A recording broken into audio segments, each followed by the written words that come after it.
నీవు వెళ్ళి ఇక పాపము చేయకు. నువ్వు పాపం పోగొట్టుకున్నావు, నీ పాపం పరిహరింపబడింది, నీ పాపానికి ప్రాయశ్చిత్తం దొరికింది. నీ పాపమునకు ప్రాయశ్చిత్తము చెల్లించడానికి యేసయ్య వచ్చాడు.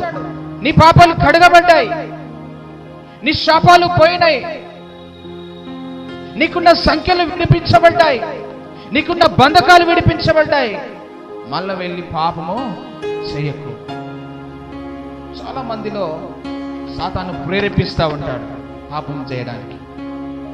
తిను, తాగు, సుఖించు, ఇంకా ఎంతకాలం బ్రతుకుతామో తెలియదు, ఎప్పుడు చస్తామో తెలియదు. సాతానుడు చెప్పే మాటలు ఎట్లుంటాయంటే, ఇంకా ఏం భక్తి పాటిస్తావు, ఏం పరిశుద్ధంగా ఉంటావు, తినాలే, తాగాలే, ఎంజాయ్ చేయాలి, ఎంతకాలం ఈ లోకంలో జీవిస్తామో తెలియదు, ఎప్పుడు చస్తామో తెలియదు, కనుక తిను, తాగు, సుఖించు, ఎంజాయ్ చేయి లోకంలో అంటాడు.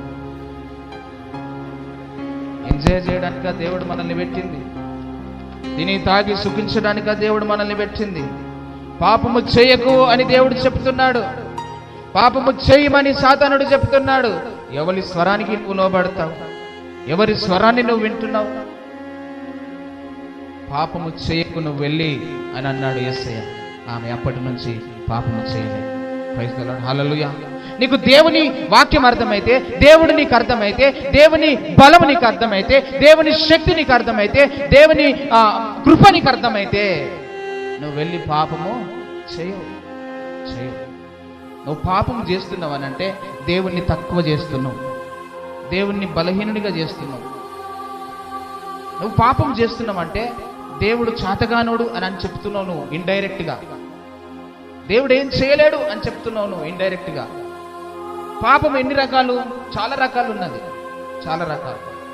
ఏ విధంగానైనా సాతానుడు నిన్ను పాపంలోనికి నెట్టివేయవచ్చు. ఏ విధంగా అయినా, ఏ ఆలోచన అయినా నీ మనసులోనికి తీసుకురావచ్చు. పాపము చేయడానికి ప్రేరేపణ కలిగిస్తూ ఉంటాడు.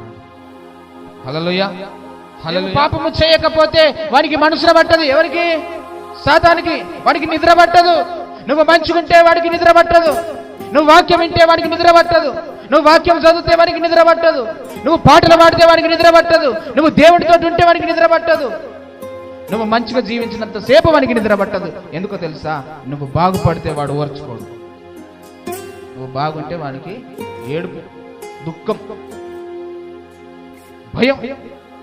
వాడు ఏం చేస్తాడంటే నిన్ను వెంబడిస్తాడు, నిన్ను పట్టుకుంటాడు, పట్టుకొని పాపానికి ప్రేరేపిస్తాడు, పాపము నీ ఎదుట పెట్టుతాడు, పాప ఆలోచనలు, ఊహలు నీ ఎదుటకు తీసుకొస్తాడు.